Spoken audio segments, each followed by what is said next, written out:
Hello and welcome, everybody. It is Thursday night, so it is time once again for the Tank Show, where we spend some time acquiring new knowledge. I have with me, as always, my buddy, pal, and co-host, Chattanooga Ed. Ed, thank you for being here. Always appreciate you. You bet. I have a cat Oh, and on a we've got hand. Nico. Yeah. Hopefully, I won't get mauled by any of the cats tonight, like last week. Maybe they'll go bite something else for a little while.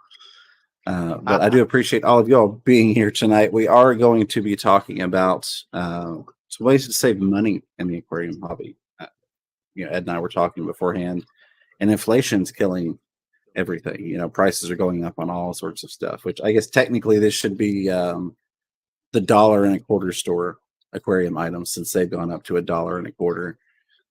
But even more case in point, if you can save a little bit here and a little bit there, that adds up, and that's a great way to buy more fish or buy a new tank or things of that nature. We'll get into that in just a moment. We'll give John and Lisa a little bit of time to wrap things up. Not that we're rushing them, but it's always nice when somebody comes over from another channel, they're not catching the presentation or the discussion partway through it. I do want to say a huge thank you to Carol Cox, who, before we even got started, used her membership milestone super chat, been a member for 25 months, saying happy Thursday with a smile. And happy Thursday with a smile. Right back at you, Carol. Appreciate you being here. All the awesome members and subscribers and fishy folks. Good to see you in here. Of course, Paul Sotero reminding everybody, if you want me to forget what I was talking about, put at Fishroom Fever along with your question or comment. We'll get to those live on the air and do our best to help out anybody that needs some help, or just read off your comments. Ed, how have things been for you in the fishy world this week? Oh, good. Just trucking along. Didn't have any major disasters, so that's always a good thing. I'm battling oh gosh, how do you say it? Cyanobacteria? Bacteria? Cyanobacteria? Green or blue? Yeah. Blue algae. Yeah. In my dad's fish tank. And so I gave it just under the amount, because I should have his tank is 17 gallons, and you put a whole packet of that erythromycin. I totally killed that too. Mycin. Gosh, I'm sorry. Well, whatever. You're good, buddy. You're API's good. medicine. The API medicine and it's just Absolutely. a bacteria, so it'll normally wipe it out. But I had 1.25 package, and I went cheap and decided not to rip open a second package to dump, another half in, and it just didn't quite get it. So tonight I dumped a whole nother package in there. So I ended up putting more in than I needed. But I think some of the problems is also I've got a very nice filter on that tank. It's got the Awazi hang off the back. It's super quiet and it runs great, but I think it probably filters a lot of the meds out right away. So hopefully the second dosage will really kill it. Good. Absolutely, yeah. And erythromycin seems to be the go-to for treating cyanobacteria, or blue-green algae, as it's commonly referred to. Excuse me, a little tickle in the throat there. Fish Tank Barn, also a member. A huge thanks for doing a $5 super chat there. It says, tip jar. Hope you all are doing well. Doing fantastic. Always good to see you, Mike. We need to get together and do another stream with you sometimes. It's always fun when we get together, the three of us, in the last and have our 3 conversations. Weeks, just in the last 2 or 3 weeks, I think I've had 4 people asked when we're going to do that saltwater show again. I think a lot of people really liked going to it for the tips and stuff. And Mike, you're awesome. So we just need to hang out with you too. Absolutely. I think, well, I know that we had people that would comment in there a lot in the live stream, and even sometimes in the comment section afterwards, and they'd say, I'm not going to do it, but I still enjoy coming and learning about it and kind of getting some information just in case, maybe I have a friend that has an issue, I could help them out, or I have a basic understanding at least if I ever change my mind down the road. So that's always a possibility. Well, I have every. Mike, thank you. Oh, sorry. I've got every part to be able to go. I've got the salt. I've got the heater, I've got the tank, I've got the light, I've got every single part. All I need now is the fish and to mix the sand or mix the salt. So I basically Absolutely. stopped because I was waiting to do the next episode. I never did. We never did it. Right. So, Yeah, life kind but of I mean, life I'm happened. afraid of Yeah. salt water. I'm afraid of salt water. So, Well, I think once you get into it, some of that fear will go away. So but we'll get into that, and I'll be able to help you out. As long as we plan ahead of time, I can always drive down there. It's a little bit further away, but I haven't been to your house in a while, so I'm anxious to get down there and check out the tanks again because that's always fun. That's just as good as going and checking out the local fish store. So, on that note, I see John and Lisa have wrapped over there, so we're going to go ahead and get started with our topic tonight, which is dollar store, I guess dollar and a quarter store aquarium items. And I am going to get attacked by the cat tonight. So we'll have fun with that. So going into this, I would like to kind of, I guess, present how I approach it. And then Ed, you can also give your thoughts. I This is just kind of a general life thing for me, but I'm always looking to repurpose things. I'm always looking at things as what they can be versus what their actual intent is or how they're marketed. So I have found over the years that there are a lot of items in the dollar store ow, that can be repurposed into things that maybe we don't think about. And there are some basic things that we obviously know. Hey, this is what I can use this for. This is the purpose of this item. Uh, do you kind of go through and wander around and look and try and repurpose things, Ed? I used to a lot more than I do now. I've really simplified so much that I don't as much anymore. But I use there's three major things that I go to the dollar store for that is very important to my hobby. So we'll get to those if I'm going to see if you say those or if they're just something that I use. Well, I'm going to guess, which I fairly well know, but I'm going to guess the first that I want to talk about is the most, I think, common and practical that most people go hunt out. And I'm sure that's one of your three, is the super glue, Yep. specifically the super glue gel. And usually you can find it in a twin pack like this, but you can also get it sometimes in a bonus pack, which will have a third one in here. So you can get three of them for $1 or $1.25 now. You'll probably hear me correcting that a lot because I still am adjusting to the transition to the $1.25 store. But that is one of my favorites, and that can be purposed in a lot of different ways. Of course, it's an adhesive, but you can use that for gluing plants into place. If you're doing some aquascaping, gluing rock work, I found one of the things I like to do if I'm trying to do like some detailed, very detailed aquascaping is I'll actually take a piece of, say, if I'm using dragon stone. In the past, I've done this. Take that and I'll bash it up and get some smaller pieces, but then some of it I'll powderize. And what you can do with that super glue and with that rock powders, you can actually go in there and you can add that in areas where maybe you were gluing a plant and you had some glue showing or things of that nature. Come on, Dobby. Either go behind or go down. But you can add some really nice detail that way that stays in place. And the same small pieces of rock, you can get those in there.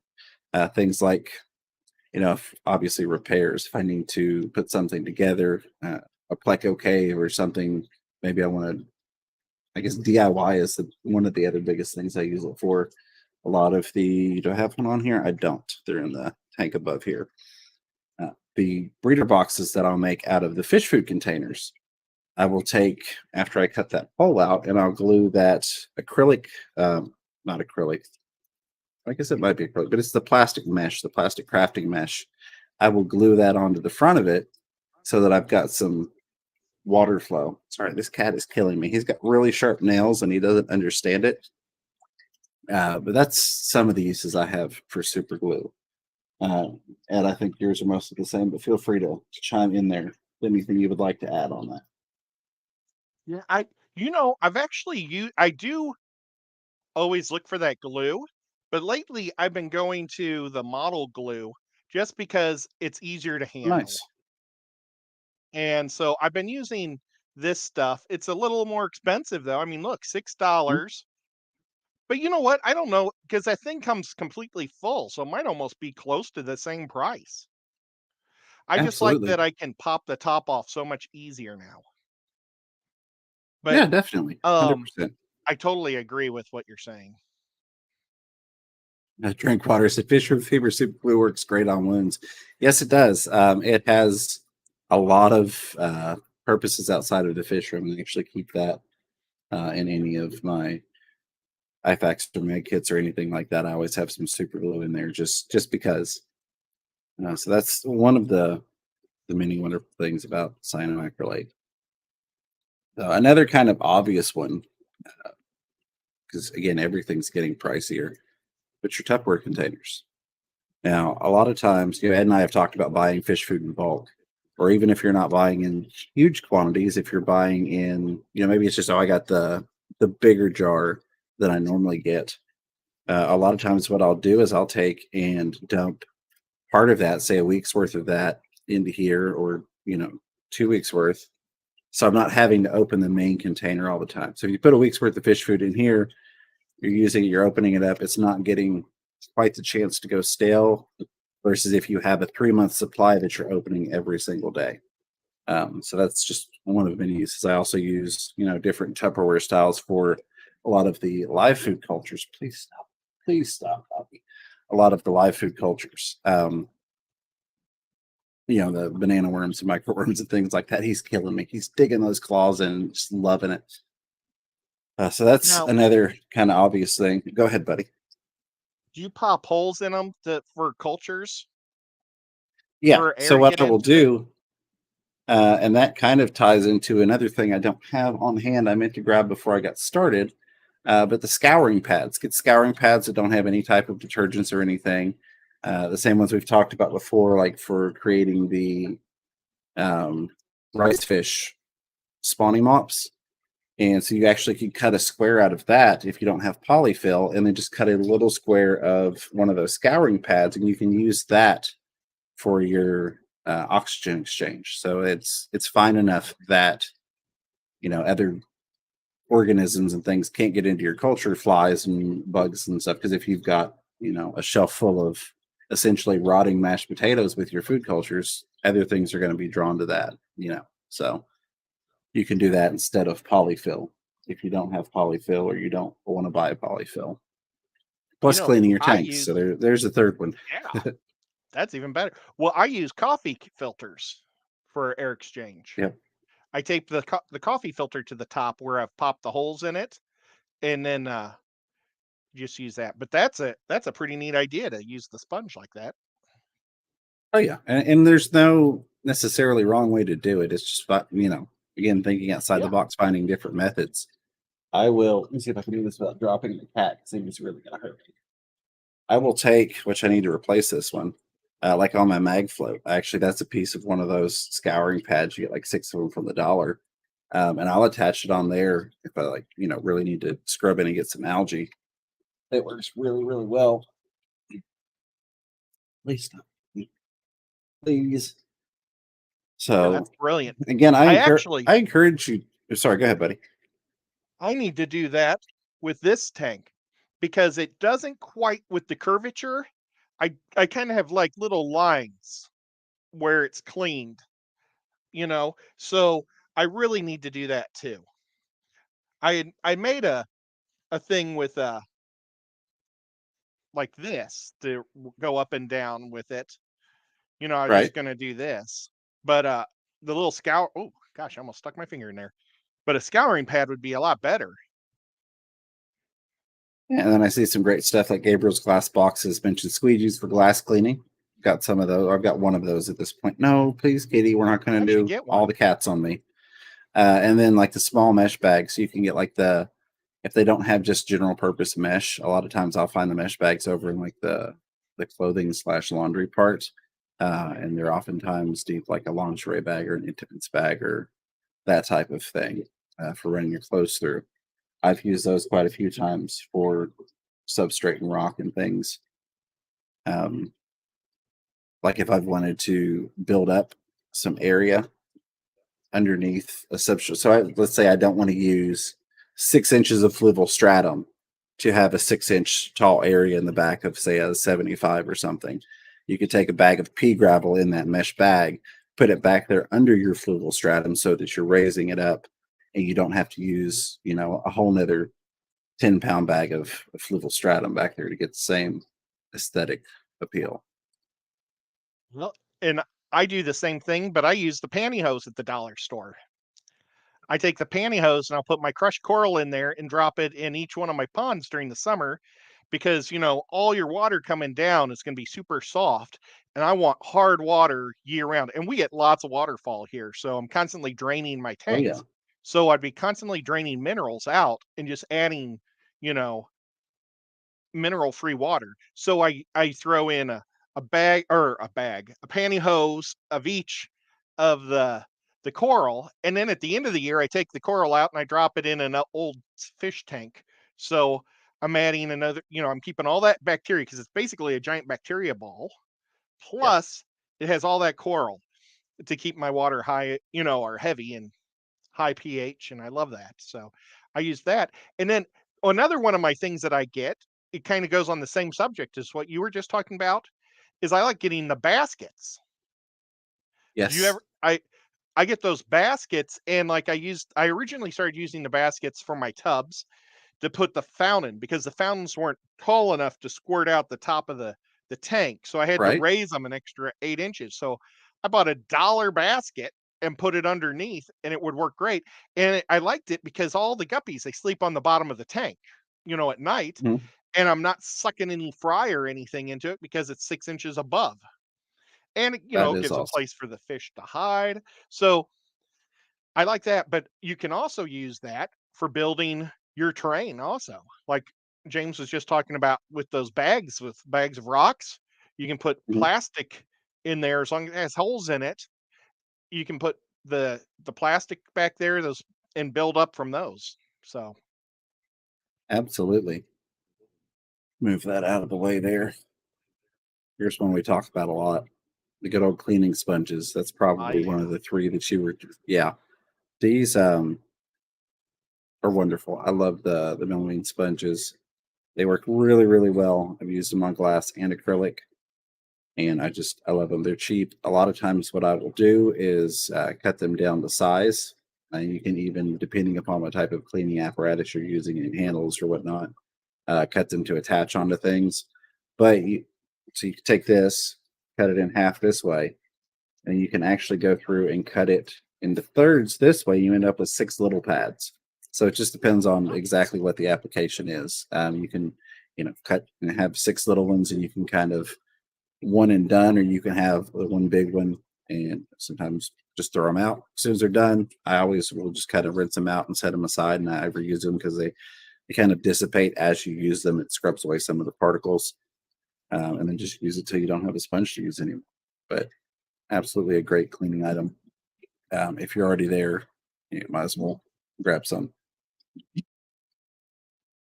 Have you seen those happy faces? They're like yellow and they have a cutout smiley face and eyes. I They're a don't know yellow that I sponge. have. They're very coarse. They sell those and they're super hard, but when they get under warm water, they get super soft. When they're in cold water, they get super hard. Oh Well, wow. they make them here in Chattanooga, Okay. and it's the factory right next door to my brother-in-law's factory that he's the industrial engineer or something, or the Mhm. he's the plant engineer. But he brought home literally, like, I'm holding my hands up, but a 3 by 3 square block of it. And I Wow. asked him to find out if they put any types of moldicides or anything like that. Because if that's the case, then we got a whole lot of, if they don't put anything in it and it's fish tank safe, you and Mhm. I have got a lifetime supply of sponges. Good chill. Heck yeah, And that's I thought we awesome. could even make them into sponge filters and everything. Yeah, But definitely. Absolutely. Some of you people that have been around for a while have seen me talk about these in videos. Oftentimes you'll find these in a 3-pack, 4-pack, sometimes even a 6-pack at the dollar store. Well, what do you need that for? This another one of those multi-purpose things. One of my favorite uses for these that I don't see a lot of other people doing is that I'm going to move that because anytime I move that, shake the table and then shake the camera. If I'm acclimating fish and I need to pour, a bag of fish through a net into a bucket, raise your hands out there if you've ever accidentally knocked that net down into the bucket when you were trying to do that. So what you can do is we'll pretend this is your bucket. We're going to talk about this here in a second. So if this is the top of your bucket, you lay your net over it, and then you clip the net to the bucket. So the net, one of the rooms would be right in there. And what that's going to do is going to keep your net in place when you're dumping that water in. And that just, makes life so much easier. And even if you have a lot of fish to do, it's really easy to just move the clip over. I actually know of one local fish store that they use different clips. They use a little bit bigger clip, which understandably they went with a little bit more industrial size because they're using it so much. But they actually adapted that process for when they're having to, bring in their fish shipments and they're having to dump all these bags of fish into nets and buckets. I showed them, or they saw one of my videos, and they're like, we started doing that now because we don't have to worry about the nets falling in and then having to try and chase the fish out of the bucket. So it's one of many purposes. Another one, particularly with these, like these have this hole right here. Not all of them do, but anytime I see these, I like to get a couple packs of them. These work really well. Anytime I'm having to redirect some airline temporarily, I can just run the airline through there and then clip it on wherever, and it holds the airline so it's not trying to come out. Even if you don't have that hole through there, you can still do it the other way. You can run it through and then clip the airline to the tank or whatever you're trying to do. Same thing with siphon hoses, particularly with like smaller hoses, because I'm not always using my Python. Sometimes I'm using smaller hoses for, nano tanks or things of that nature. I'll take and I'll clip that hose on there. Or if I'm, refilling with a smaller diameter tubing, I'll clip that hose on there. Which that one is not held up by a clip. That breeder box there, the one that you can't see behind me, I guess you can kind of see it right there. That's actually held up by a clip. It's one of the breeder boxes, larger rectangular ones that came with a couple of suction cups. And as most of us know that have been in the hobby for a while, suction cups suck and not always in the way they're supposed to.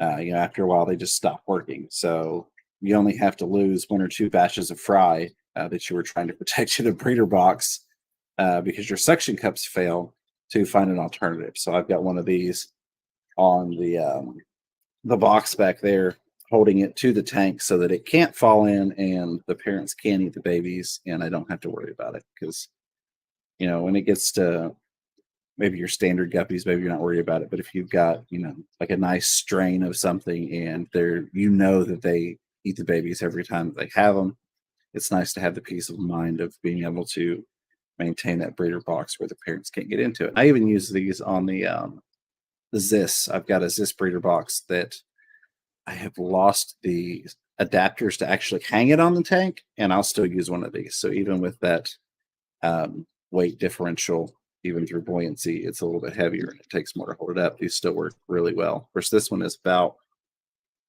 done for. It's kind of shifting around, but still probably got another 6 months of life to it. That technique that you use, I have adopted or adapt. Yeah, I guess I have adopted. Oh, I do it.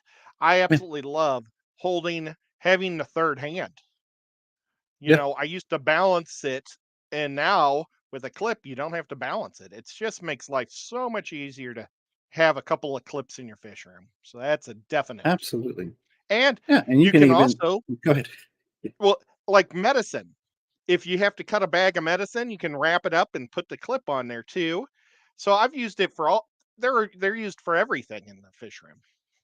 There, you can also hang things, fish nets and stuff. So if you clip this on the side of a tank or a stand or whatever, you can loop the handle of your fish net right over there and hang it right on the side because they hang off just enough to give you room to be able to do that without the net sitting in a really crazy angle.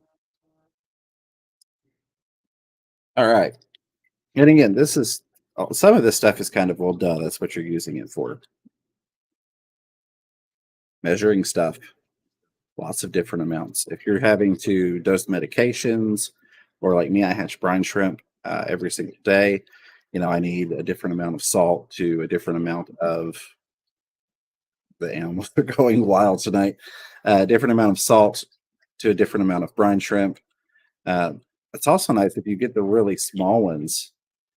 Say I've got to go away or something. I can go, okay, I want you to take one of these little ones and you're going to do one of these little ones in all of these tanks of fish food. So even things like not dosing up fish food, feeding fish food in very specific amounts, because a pinch is a very generalized amount. So if you tell somebody, all right, give somebody a pinch of this flake food, put all of these, 1 pinch of food in. Ed's pinch, my pinch, Paul Sotero's pinch of fish food. Generally speaking, probably not going to measure out the same in terms of volume. So, also is over there. About to jump into the chat. I want to share one more thing just to kind of get your mind working. Actually, it's 2 more things, but both kind of the same principle. Kind of. Ed talked about baskets, colanders. Now, I've been using colanders for forever. I always have at least one colander that's dedicated to fish stuff. And one of the easiest or the biggest uses for it, the best uses for it, the bestest is if I have to empty a tank and I have to move substrate, or I need to clean substrate. Maybe I'm setting up a tank and I've got some gravel I need to rinse. It's worth the $1.25 that you spend to have something like this to be able to, either pull old substrate out and kind of give it a clean, or I'm letting him get down. Okay, he didn't claw me. Or if you've got new substrate that you need to rinse out. The other thing that I've recently started doing that I'm still testing, but it seems to be working really well, and this one's not the best for it because of the way it's designed, if you will. I've got 3 different styles that I'm testing and see which one works the best. Not aesthetically pleasing at all. But what I've been doing is I've been putting these down in the tops of my tanks as fry havens, as safe places for fry to get to in my guppy tanks. So I've got a couple different variations. I think the one that I'm really in love with has got maybe like every other one of these spaces. It's slotted versus having all these little individual slots. It's just got like one big slot that goes down, then another big one here. And it gives plenty of room for fry to be able to get in there, but the older juveniles and the parents can't fit through there. So it's a lot cheaper than even making my own. I've done that before. I've got several that I've made out of the crafting mesh that have big enough holes for fry to be able to escape into them. You could also use this in terms of, maybe you're not even necessarily redoing a tank, but say you've got to go in a tank and you've got to trim a bunch of plants out. You want to keep them wet. You don't want them to dry out. You just trim them, toss them in here while this is floating in the tank, or a lot of tanks, like even up to the 29s, this will just sit right in there, but it'll still sit on the rim. So you don't have to worry about it.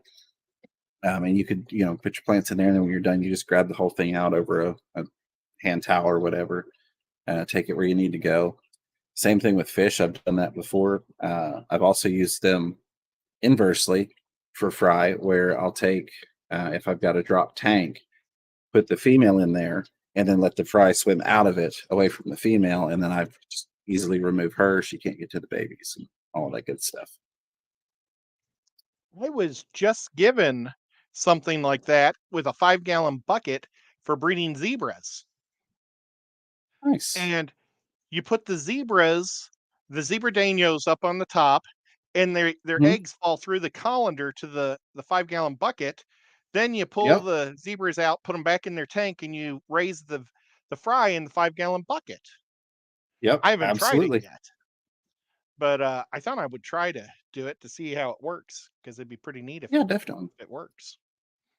It should. I've not tried it for that myself, just because I haven't gone back to breeding the zebra danios. I've still got them. But with the limited space I have until we build out the new fish room, I haven't really wanted to take on breeding them again. But that's the thought I had, is as opposed to like the mesh setup I showed you that I was using before. I would like to breed the zebra or try to breed some of the glowfish to give to people for free. But that's against the rules, so I can't do that and videotape Right. it. Yeah. The final thing I want to share is actually, and there are a lot of other things I use, but I want to get into the chat because we've gone a half hour now, and I want to answer some questions and read some comments. Uh, I always make sure that I have a cat litter scoop with all of my fish stuff, my miscellaneous fish stuff that I have, because they work phenomenally well. Especially, oftentimes at the dollar store, you can find a heavy duty one that's a little bit thicker plastic and works really well. The one that I've got, I should have grabbed it before we started this, but I was kind of dealing with animals and things of that nature and had some personal stuff going on. It's really heavy duty, but it doesn't have like the slots like I guess your typical cat litter scoop does. It's got little holes in it that are maybe eighth of an inch. And so it actually even works if I've never used it before for scooping sand out, whereas maybe the bigger cat litter scoop with the larger grading doesn't. But that's a phenomenal tool if you've got to move tanks around or you're resetting a tank. You've got to pull the substrate out. I'll scoop it with that cat litter scoop. I'll dump it in that colander. I'll kind of give it a little rinse and then I'll move it over to, with a 5-gallon bucket or whatever I'm maintaining it in. Just think outside the box. I mean, everything from bamboo skewers to I've used spatulas as algae scrapers before for $1. So kind of look at things and go, what does this maybe resemble, and what use could I have for it that might be able to save me 5, 10, $15 if you're talking about breeder boxes nowadays seem to cost a fortune for a breeder box versus $1.25 for a colander. Well, every time I go in there, I look for the hangers. They have stickers on them. You peel them off and you stick them to the Mm-hmm. wall. But I like using them for lid lifts, like little handles on my lids, because I make all my own lids. But I mean, if you just had plain glass lid, you could also stick that to that, and you could just grab it by the hook and lift it up. Now the really small ones, like you girls could probably handle it no problem, but my finger doesn't get under the little ones. And the big ones just seem like a ripoff because they only give you 3 per pack for $1. But the medium ones, they give you it's like Goldilocks and 3 bears. The middle ones are Just just right. right. There's like I think 6 to 8 for I guess now $1.25. But I mean, whenever I find the medium ones, and they're like what everybody I think wants for some reason. I don't know. There must be other projects that people use. That's the ones that I love. I've got one package in the other room that I keep debating. Should I put them on my lids to make my lids easier right now, or should I wait till I got new lids? I should stick them. I should just stick them and make my life easier right now. Yeah, I just do it right now. I would love to hear from you all. If you're on the replay crew, you're watching this after the fact, let me know in the comments down below what some of the things are that you use from the dollar store. If you use any of those items or if you use some different items and have repurposed some things, I'd love to hear about it. Chat as well, which I'm jumping over to chat now. I'd love to hear from you all, some of your wonderful ideas that you have. So let's get in here. Skipper saying hello to us. Skipper, good to see you, buddy. Hope you're doing well. Whip's World saying hello, asking how we're doing tonight. Whip, I won't speak for Ed. I'm doing well. I hope you are too. Today's been just draining. Eh, we'll get into that on my stream. Absolutely. But Whip is in town right now. Yeah, that's what I heard. I need to message him again because I know at one point we talked about maybe meeting up for lunch or something. So let's see if we can make that happen. Yeah, he texted me and it's like, oh my gosh, I have so many different things going on right now. Bummer. Pigeon Tactics saying hello. Pigeon, good to see you. Patty's Petite Tanks says, have you ever seen a fish mouth disease where a fish mouth disease where like black stuff comes out from the gills and underneath? I'm slowly curing it, I think, but I can't find any info anywhere. Black stuff coming from the gills and underneath. Wow. I've not seen that. I've not had to treat that. And I've read through a couple of fish disease books that I've got and watched some fish disease stuff because there's not a ton of it out there. But I've not seen anything about that, Patty. I'm glad that you seem to be able to be curing it, even if it is slowly. I'll poke around to a couple people that know more than I do that might have experience and see if I can find anything out. But that's not one I've personally dealt with, unfortunately. Yeah, the only black fish diseases I can think of are saltwater ones. I can't think of any type of black things that happen to freshwater fish. Very bizarre. But Patty's an excellent fish keeper, so I mean, She is. she Patty. knows her Patty knows her stuff. stuff. Absolutely. All right. Drink water said, would you use that pad on acrylic?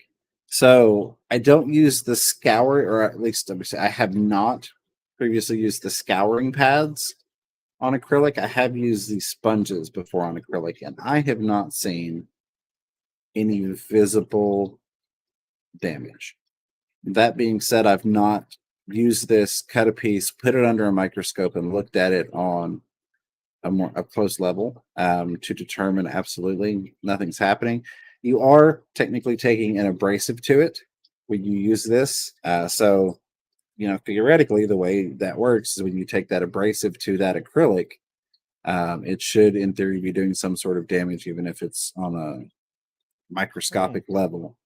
But I have not actually seen. There's a great one from Chancellor, so I'm going to grab that here in a second.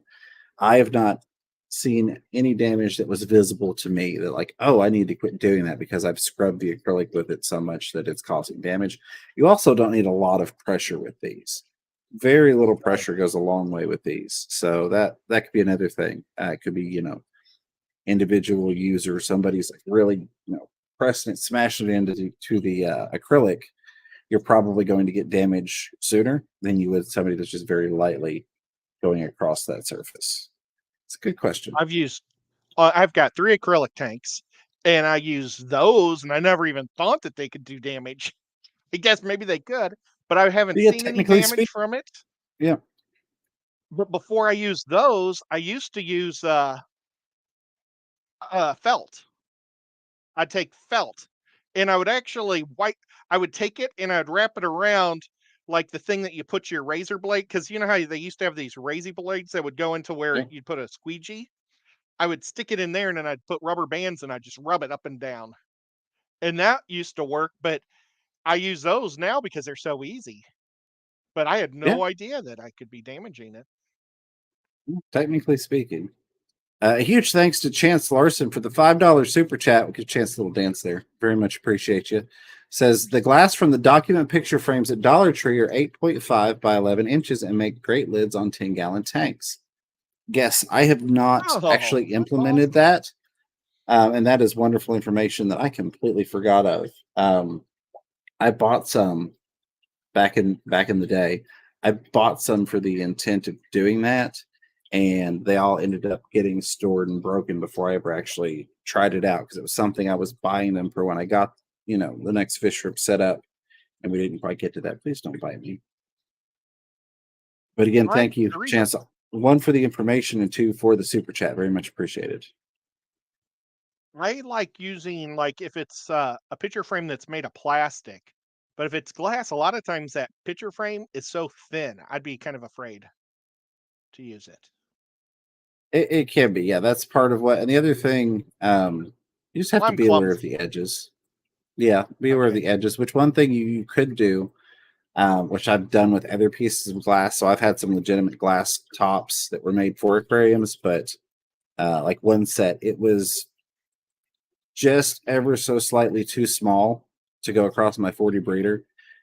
Ever so slightly too small. So I went back to the old aquarium tubing hack, the airline tubing, and I cut a slit down the airline tubing, and then I made a sort of a piece of trim essentially for the glass, and that gave me just enough width to be able to use that glass on the tank without the glass wanting to slide in if it went to extreme, left or right.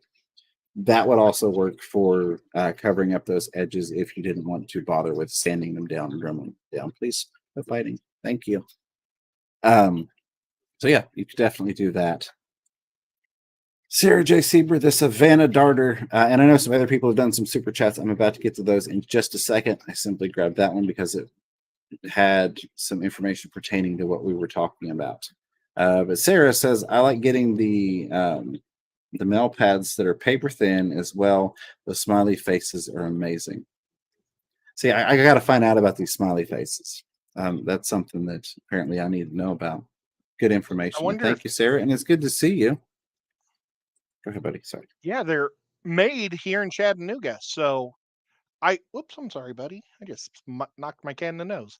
No, I could, I can literally get us probably 50 pounds for free of the nice, stuff. very nice. All right, let's jump over here. We're going to say some thank yous to tonight's video sponsor, which would be the awesome people that are doing the super chats and super stickers, and of course the members. I love you guys and very much appreciate you. Back up here, we got Fish Tank Martin again. Thank you, Mike. Let me put the chat over here so it doesn't disappear on me. Perfect. Vibes Aquatics. Good to see you, Vibes, with a $2 super chat. Thank you so much. Says, love y'all with hugs and a heart. Love you too, Vibes. Appreciate you being here. Thank you so much for the super chat. It definitely does help, and it goes right back into the channel, paying for things like the streaming service and all of that wonderful stuff. Cat Hair Crafts became re-upped as a member, not a new member, but still says new member. Rejoining. Thank you so much, Cat Hair Crafts. Appreciate you coming back. Rejoining the Fish Room Fever family. Means a lot. 2 thumbs up for you, my friend. 2 thumbs up. Leslie Perry with the $5 super chat. Thank you so much, Leslie. Always good to see you. Appreciate you being here pretty much every single week, saying hello to us and hanging out. Says, waiting to win the lotto with my work group. Let me scroll here. I'll be sending you the first $1,000 live chat when we win. Well, that's very much appreciated. And I hope that you do win, not just for that, but I hope that you all win it. I hope that you can get that financial And if you do that, stability and it could be do what you want to my do. very first 500 if you come to mine. Yeah, I'm just teasing. Absolutely. It could be.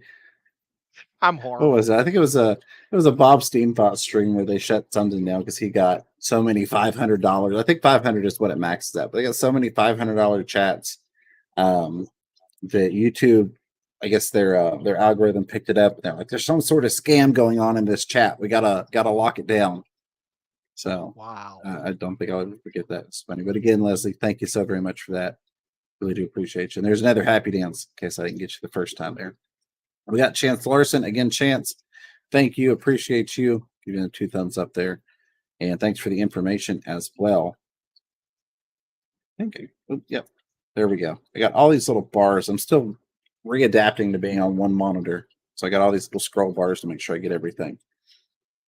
Get those caught up. Again, a huge thanks from to all of you all from me for the support, because you all, as I said, are the sponsors of tonight's video. There's my chat. There it is, hiding in the corner. Going back to highlighted questions and comments. Delilah's Critters. Delilah, good to see you. I saw you pop in here before we got started. Says, I got to show you how to trim kitty claws, Fish Room Fever. Yeah, so ours, actually, excluding the one that terrorizes me, but I love him, but he's mean. They all go outside. They're indoor-outdoor cats. So I just let them be. That way, they do have that defensive ability just in case they were to happen to need it. I know we've had stray cats wander in the yard from time to time since we've been here. So we give them that fighting chance. But hey, I wouldn't mind learning. I'm sure the missus is going, I know how to do that already. She's worked in a pet grooming shop. But still very much appreciate that, Delilah. All right. Mountain Greenery saying hello, Mountain Greenery. Good to see you. Appreciate you being here. Leslie said, I wish I was as comfortable as the cat looks, going back to when it was hanging out on my shoulder there. Paul Ster reminding everybody, if you want to get my attention, put at Fish Room Fever in front of or after, somewhere along with your question or comment that highlights on my screen in orange. And that helps me be able to pull out the questions and comments that people actually want me to read versus trying to read every single question and comment and going, looking for the next thing. Makes for a little bit better show anyways, right? Scruffy City Aquatics is, how are you floating it? So I'm assuming that's going back to this. So a couple different ways to do it. Typically speaking, I find that these have enough buoyancy that I don't have to add additional flotation. My first go-to, when I don't have any of the foam piping, is actually with a lot of times airline tubing. So I'll take airline tubing and I'll run it around, and I have a bunch of the airline tubing connectors or extenders. So I'll just pop that into the end so it's got air in it, and that's typically enough. You can put, if you feel you need to, if depending upon the colander, because different designs. Like I said, I've got 3 that I'm playing with right now. Depending upon if that fits in there well or not, then you could put a couple of dabs of that super glue we talked about to hold that in there. That'll probably give you enough buoyancy. Obviously, you're not going to float rocks and stuff in here and make that work. But the other thing you can do is you could take some of the like foam trim and you can run that around there, and you can, again, case specific, if you need to glue it in place, glue it in place. But a lot of times it'll just kind of stuff up in there, pressure tight, and that will give you a way to float it if you're doing it in something bigger You than, can I guess, a also 55, or like you're doing it to 40. Go ahead, buddy. pool noodle will work real good too. One that you haven't used in your pool. Cut that and use Yeah. twist tie, or not twist ties, but pull ties. The snap, snap, Yeah. snap ones. That what are I don't know, lock ties? What are they called? The zip ties? Snap ties, zip ties. Yeah, zip ties to hold it down, and you got all the holes already built into the thing. I know that's how Dean does his. I've done a few that way too. But Absolutely. he Now, has that and again, that it's one whole of pocket those. of air. Like if you lift that thing up again, all that will just be a Yep. pocket of air. I just put all the stuff in it. Yeah, Yeah. You've that'd got that probably be hole. enough Try right not to there. dump everything out of it. That whole lip, and I find it usually is. Even if you're throwing plants in there, a lot of times plants don't necessarily weigh a ton, and they're fairly buoyant themselves, unless you've got them like anchored to a rock or something. So they don't tend to weigh that thing down. Lady Rorschach, good to see you. Says debating about getting small colanders so the fry can hide in them and they don't take a ton of space in the tank. Thoughts on that? Yes, I absolutely would give it a shot. Small colanders. I was trying to see if I had them at hand. Little pond baskets that you get for plants will often have, like the slots or the grooves in it. Those work well too. It's a wonderful idea, and I'd say go for it. Any of that, think outside of the box stuff. I say give it a try. It oftentimes it's surprising how well something will work when it's been repurposed. You're like, this absolutely in no way was ever meant to do this. However, it works exceptionally well at it. And again, going back to, I think even the cheapest breeder boxes I can find are, $8-10, $1.25 a piece for these, and you can get colanders that have different variations in the slotting, and some of them I've found are actually small enough that fry can't get through them. So then you're 100% using it as some place that they're inside of, they can't get out of, versus oftentimes I'm using these with the bigger slots to either it stays in the tank all the time and I don't put fish in it, but the fry can get to it after they're born and they have a safe haven, or I'm using it in a drop tank. And so I'm putting it in the top and putting mom inside of it. And then as the fry are born, they're swimming out away from her so they don't get eaten. And generally they don't really go back in there. If they do, they can dodge out of the way real quick and be safe. So yeah, absolutely, Lady Rorschach. Go for it. As Patty was also saying, uses the colanders to wash out gravel. Likewise, that's what I initially was using them for, and then I thought about it and I was like, these would actually work well for fry safe havens or drop baskets. Where was it? Lady Rorschach also said, Ed and James, are you selling zebradanias in the future? I'm looking for a really good supplier. One day I hope to. That is, I've got to get the new fish room built. Even like the stuff I've got in here, I'm breeding it, but I'm not actively breeding it. Meaning that, right now in this particular home, it's open living room, open kitchen, all that. This is not its own room where all the fish tanks are. They're in this living room and a couple off in the kitchen, and piranhas all along the floor here on a short 2x4 setup that I built. So I'm not heating this room to a higher temperature that I would normally have it for to encourage more breeding. It stays probably about 72, 73, just depending. And I'll vary that on what the actual outside weather is because we're in East Tennessee. So, it could be 20 degrees like it was 2 days ago, and then it's, up in the 70s today. You just never know. So sometimes I'm running the heat, and if I'm running the heat, I'll usually kick it maybe 73. If I'm running the air, I'll take it down to 72 sometimes. It just depends. But in my fish room, I typically like to keep it 74, 76, because even if I'm keeping the room at 72, maybe the tanks are at 71 or even 70, just depending upon the time of day.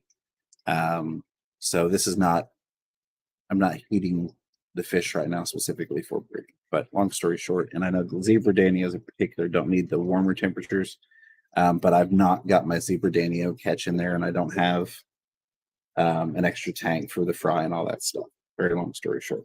On to you, Ed. A very short story long, I guess I should say. Well, I don't have anything important to say. I was just going to say it was 82 degrees here. Crazy hot. You always have I something had to go. important to say, Ed. Oh, I had to do stuff today, and I was so hot doing it because I wore jeans, big black jeans, and 2 t-shirts. Oh Absolutely. well. It was nice out. It was very nice. Kids spent a lot of time outside today, which was great. Robert Johnston, good to see you here. Says Fish from Fever. Thoughts on feeding salmon? My research suggests salmon and sardines are about the amount the healthiest fish to eat. So I've not tried in a long time. If memory serves me correct, because I did try a bunch of different things back when I was breeding red belly prawns. So I tried a bunch of different fish and things. But if I remember correctly, and I did stop doing it, so I know there was some sort of reason for it, but I don't remember it because that was 12 years ago, somewhere in there, and a lot of fish ago. That was a lot of tanks ago. I feel like it was extremely oily. If I remember correctly, that it seemed to always give like a film to the water. Perhaps you could rinse that out of the meat, but it always just seemed like something that made more of a mess than I wanted to tolerate or deal with, particularly in a breeding tank that I was trying to keep very specific parameters on. In terms of the nutrition, I believe that what you're saying is correct, and I wouldn't have a problem with feeding it occasionally, especially it's water change day. I'm going to feed him that on water change day, and then if it does cloud up the water a little extra or put a little film on it, I can deal with that during a water change. So I would say if you haven't tried it already, go down to your local shop, whatever it is, that you can get some raw salmon, get a little bit of it, and give it a try. Would just be sure that it's at a time when you're able to actually observe the fish eating it. And, if you go, oh, well, that really did, release an oily substance into the water, or it gave a film, do it at a time when you'd be able to ensure water parameters are good and change water if you need to. It's a good question. I appreciate it, Robert. Thank you for being here. Yeah, I've used Right. fish for fish food, but I've used tilapia, and I don't know if it Mhm. was for the best. It just was it seemed like a clean, easy fish to grind up with the other meats I ground up. And like sardines, are they salty? Do they can them in salt? I don't know. Well, So it might be typically, where you yeah, get they're them or how you get it. yeah. I would say you just need to get a different source on the sardines as opposed to getting them canned on the shelf, because I don't know, and I've stocked sardines in my retail life back in those good old days, but I don't recall ever seeing any that weren't in some sort of oil or, like you said, had mustards and salts and all sorts of things added. If you can acquire the sardines via, a fish shop, in terms of like a fresh seafood shop, or maybe the seafood department at your grocer or things of that nature, you give those a try. Because really, I mean, just like using silver sides in saltwater, silver sides is one of those fish that you can go in and you can buy them frozen in a big plastic box and you feed them out that way. So I would be all for giving sardines a try if I could find a source that was viable for using as fish food versus, canned in oil with salt added and all sorts of other accoutrements that are in that can for flavoring for people. I hate having All right. cichlids. I'm Are watching they them right now fighting? just chase each other. Yes, and it's driving me nuts right now. They I keep could see picking the on look the on your one field face egg. like you stop that. Oh man, I'm sorry to hear that. All right, I can't Thinking believe about it, but dropping some food in there. if that's what you need to do, buddy, absolutely. There's Oink Master. Oinky saying hello. Oink Master Spring Forever says hi, James and Ed. First, hugs, of course. And then the chat subject is very timely, as Dollar Tree for aquarium supplies is where I just came from. I love it. I'm glad to hear it, Oinky. And if you've never gone to a Dollar Tree to shop for aquarium supplies, I encourage you to walk in there, have an open mind, and look at the things that are available and go, you know what? I could use that spatula for that. I could use that colander for this. I could use this basket for this. Again, bamboo skewers. In the summertime, I had like these 4-foot heavy duty bamboo skewers, and I just cut them down shorter. And I was actually using those in the pleco breeding tanks to put large amounts of cucumber and stuff on versus having a ton of forks in there. And then it was something I cut them to a length to where the end still stuck out of the tank. Then I would stick it down in the corner because they are buoyant. So I'd wedge it in there, and then I could just take the thing back out. I didn't have to actually get down in the tank and dig out a fork or any type of weighted item that was sunk to the bottom. Yeah, I'm glad to hear it, Oinky. I'm glad to see you. I hope you were doing wonderful. I wonder what There she was bought. one more. I'm curious. It's Oinky again saying, have you ever made an aquatic fish bridge for your fish so they can swim from tank to tank? I dream of making a room full of tanks joined together entirely by bridges. I have not. A couple of reasons I have not. Essentially, it boils down to I haven't figured out the way that I want to make it that I would like. You can, if you're familiar with cutting glass, you can go that route. You can cut the glass, glue it up, or silicone it up, and build it that way. There's another method I've seen which uses a clear cylinder for the bridge part, but then you have the PVC fittings that come down in. And as much as I don't generally care about the aesthetics of, like I've got colanders and these 220 gallons I'm sitting here looking at across from me, I don't really care about it bothering me in that sense. If I'm going to do an aqua bridge for the fish, I would want it to be extremely aesthetically pleasing. So I have plans to do that on we've got two 25-gallon rimless cubes. I think it's 25 gallons. They're 18 by 18 by 18. They're 18-inch cubes in all directions. I want to build a bridge between the two of those because I think that could look really nice. But I don't want to do it where I've got PVC and I haven't felt like cutting glass to do it yet. So when I do that, I probably will end up cutting the glass and doing it that way.